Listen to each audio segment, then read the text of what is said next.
So you guys, I had a call with a man from the dating apps. And so we were chatting away and he asks me, so what are you doing tonight? And today's Friday. So he was literally asking me, what am I doing Friday night? And I don't have anything to do tonight. So what do I respond? I said, well, I don't have anything to do tonight. To be honest with you, I'm going to walk the dog. That's what I'm going to do. I decided to be upfront, right? Okay. Anyway, so we keep chatting. And after a while, he goes, so what are you going to do this weekend? What are your plans for this weekend?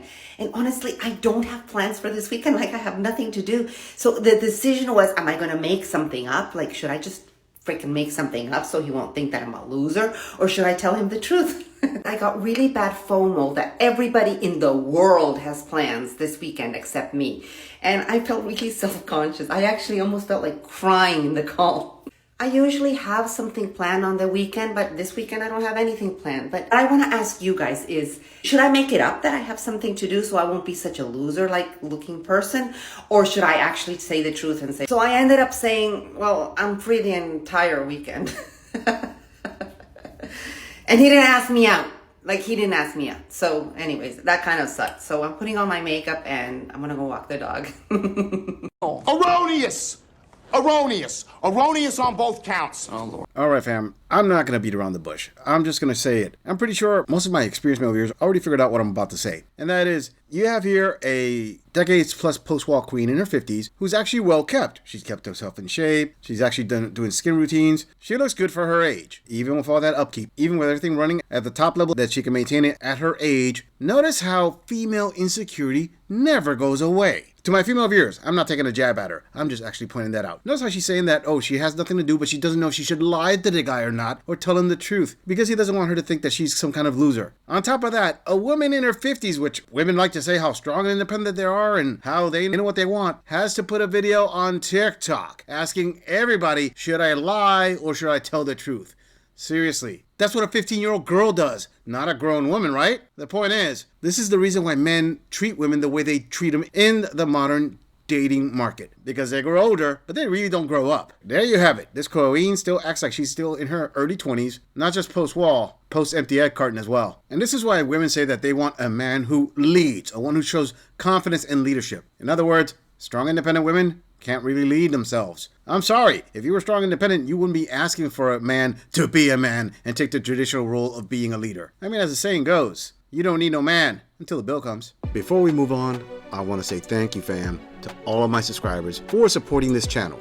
I truly appreciate all of you who leave comments, who like my videos, and share them on other social media platforms. I truly gotta say thanks, fam. If it wasn't for you, I wouldn't be here. And for those of you who haven't subscribed yet, I thank you for tuning in, and I hope you decide to hit that subscribe button. Moving on! Anytime I start texting with somebody new, I do this one thing like clockwork to see how they respond, and I will know within that text message whether or not I'm going to pursue this relationship or not. And honestly, this is something I believe everybody should be doing in the talking stage, in the beginning of the talking stage. Don't wait till you're 3 months deep, baby. It could already be a problem. Save this video so you do not forget this information because you'll want to come back to it. You'll want to come back to it. But honey, drop that boundary. Just a little test. Just a little test. You can say, hey, I'm busy this weekend. Hey, I don't talk after 9 p.m. Whatever it is, send that text and then wait. Because if cool, no problem isn't the response, that's not the vibe. Like, you've already shown me that you're not on my level. Because if it's not cool, then what is it? Controlling. And this is VIP energy, not general admission. Send the text, babe, and get the answer you really need. She's going to sink, Captain. But she can't sink. She's unsinkable. She can't float. All right, first of all, my decades plus post-wall queen, this girl has got to say, if this is how you usually talk to men, this is how you converse, this is the tempo of how it goes, I can see why you have a lot of problems talking to men, because dang it, you take forever to get to the frickin' point. Took almost a minute to say, oh yeah, blah, blah, blah, blah, blah, blah, blah. Here's what you have to do. Off rip, maybe you should cut to the chase a little bit faster to keep a guy interested in the conversation. Now, going into your point, oh yeah, drop the boundary on him early when you're talking. Hey, you know what? That's cool. Why is it that I notice that it's okay for you to drop the boundary on him, but it's not okay for him to do it back? For example, You said, well, I don't text after 9 p.m. And if he doesn't say, okay, I'm cool with it, then you're not going to pursue a relationship with him. Okay, you dropped the boundary. What if he comes back and he says, well, that's good that you don't text at 9 p.m., but I don't text in the morning. There's a difference between boundaries and crap testing. What you said right there wasn't really a boundary. It was more of a crap test. Throwing unnecessary things in the beginning just to see if you could trip the guy up into making a mistake so then you can know, okay, I'm not going to pursue this. Hey, to each their own. If it works for you, great. But honestly, the only thing you're getting there is usually a guy that you would already swipe left to, as in not interested. Any guy who has a strong personality. In other words, the guys that you would more than likely be attracted to because they're the guys who are going to lead, take charge. You're kind of cutting them out, and only the ones who are going to bend the knee to you are going to be left. The blue pill betas who are going to be like, oh, golly gee whiz, as long as you text me, I promise I won't text you after 9 p.m. While on the flip side, a guy who can pull in multiple women, in other words, the men that you're attracted to, have you stopped to consider that they may pull their own strategy on that? They'll pick up on it and they say, okay, no problem. And then you're thinking, oh yeah, we're going to pursue this relationship. Except in the background, he's already thinking, okay, this woman just put herself in the for fun only category. I'm not going to text you after 9. Don't worry. I got other women I'll text after 9. You see what I'm getting at here, Queen? It's not the best strategy to get a top tier man. But at your age, it's probably a good strategy to hook in that simp retirement plan. Moving on. Okay, y'all, I'm on my way to a first date. Yes, I'm driving myself, of course. I was going to take Uber, but I know I'm not going to drink that much. So we're going to the mansion at the bar. That's where we're meeting. I was actually set up by a matchmaker, and her company is Date Shape. So stay tuned, and I'll give y'all a first date update. 1 second. Okay, first date update. So obviously it's the next day after the date, but I did want to get on here and give y'all an update. So we met at the mansion, which, by the way, if you live in Dallas, I feel like the mansion is a great place to meet a date. I had one drink. He did not drink at all. We shared a few appetizers. I will say my first initial response or sort of, feeling that I got about him was a yes. He's very tall, very handsome, was dressed really well, seemed to have a very calming energy. We had great conversation. And here's the thing that wasn't there, and I know most dating coaches and even my therapist has said this, it's okay if you don't have this huge spark. So I did not feel this huge spark. And I will say that there was also something else there. He was a bit too old for me, and I knew it going in. So he was actually 19 years older than me. So I'm 51 and he was 70. And before I even went on the date, I told the gal, it was a matchmaker actually. Her name's Jennifer and she's from Date Shape. So if you're in your 50s and you live in Austin, Dallas, or Houston, she's an amazing matchmaker. You could just DM her and she will put you in her pool of candidates. So she's who reached out to me and said, hey, I think I have a match for you in Dallas. She told me all these wonderful things about him, which are absolutely true. This man is very successful. He's very ambitious. He's a family man. He has all the things. He's a godly man, but he's just too old for me. But she did say, Heather, he's 70. And I was like, oh, that's too old. And she goes, well, for me, would you please just go out on the date and just sort of broaden your horizons and be open to it? So I was like, you know what? That's fine. I'll be open to it. I could meet the guy. It doesn't mean something romantic's going to happen. Maybe he becomes a friend of mine. Maybe he's a good business connection. I don't believe I heard you correctly. All right, my multi-decades post-walk Halloween. You paid a matchmaker to get you a friend? Listen, to you gentlemen out there who are still dating, and there's nothing wrong with that, but if you've been following my channel for long enough, you should know that this gorilla always advises that your first date should always be over only drinks and nothing extra for multiple reasons. Now, this video showed the reasons already, and if they weren't evident to you, don't worry, this gorilla is here to help you. To my more experienced viewers, they probably already know this. They got the game down. Now, let me break that down. The very first reason is you don't pay for anything extra for a woman who hasn't earned anything extra. If it's the first date and you don't know anything about her, you pay for 1 drink, 2 at the most. Forget the appetizers, don't do any of that crap. And if you're not drinking, why should you pay for her drinks?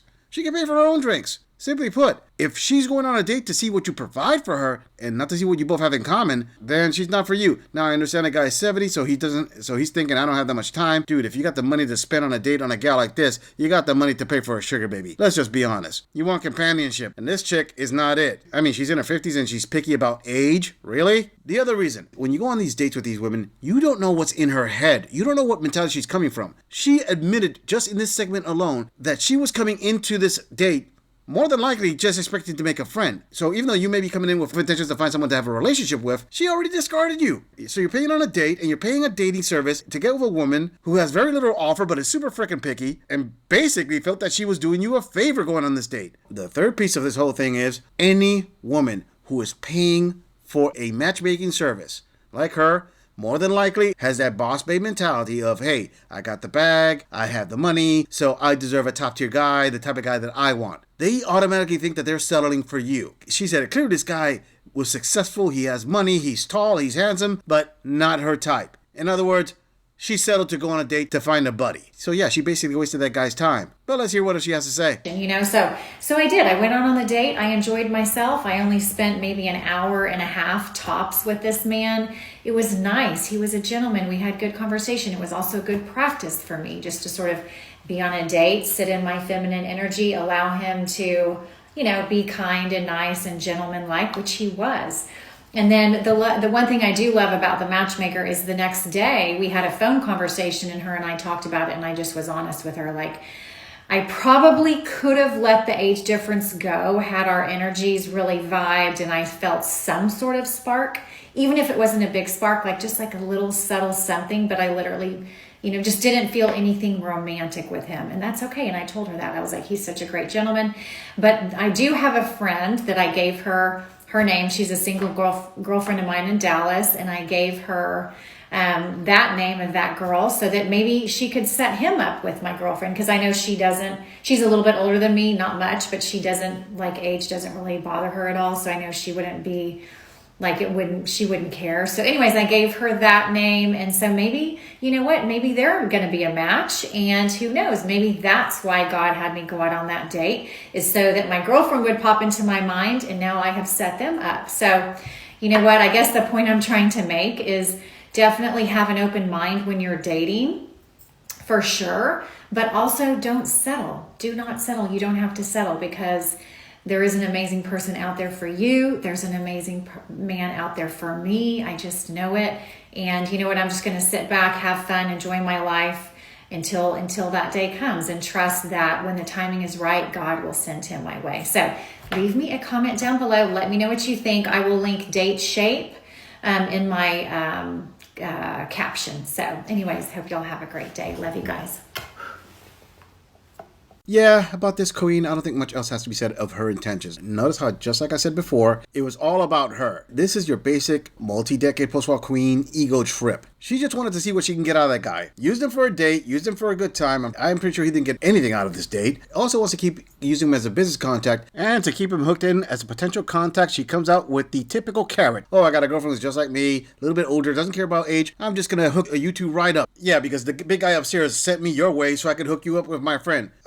Yeah, if the big guy upstairs wanted your friend to be with him, he would have set that up himself. No. What this queen is trying to do is exactly what she did in the date, but stretch it out as much as possible. Keep reeling him in. My God, I'm just going to repeat it one more time. If you got the cash to deal with dried up prudes like these, and I'm pretty sure her friend is the same category of dried up prude, if you got the resources to entertain this dried beat up roast beef, then you got the resources to get yourself a nice sugar baby clam. And I'm pretty sure you're not going to get the runaround around. I mean, let's be honest. This woman is basically using the carrot on a stick technique with him. So who's to say her friend isn't going to do the same? You know, birds of a feather and all. But I have to say something, gentlemen. I have to hold men accountable here. As much as the attitude this queen did here, I don't like it. The only reason she gets away with this is because there are too many blue pill beta simps out there who keep chasing the carrot, who keep going after this. I'm not saying being a total jerk and be very disrespectful. That is not it. What I'm saying is, if you are a built-up man, and like she said, you have all the factors to attract women, and you're a gentleman, take that to a young woman who's going to appreciate it more. Not someone who's going to try to use you. And I know if you're in your 70s, a woman in her 50s would be the younger woman. If you're going to go for women in her 50s, don't go for boss babes like this one. They're not going to appreciate you, they're not going to respect you, and they're not going to feel any romance for you because they believe that they're settling for you when it's really the other way around. And to this queen, oh, don't worry. The big man upstairs has got plans for you. You're going to meet the man of your dreams. The only problem is, the man of your dreams is not going to want you. Now that's a lot of damage! I'm just saying, if you enjoy this audit, click on the video in the end screen for more content. If you would like to support the channel, please follow the link in the description to donate to our beer fund. Or like, subscribe, and share this video on other social media platforms. If you agree or disagree with anything about this audit, Please let us know in the comments. I'm going to leave this audit right here. I'll see all of you in the next episode.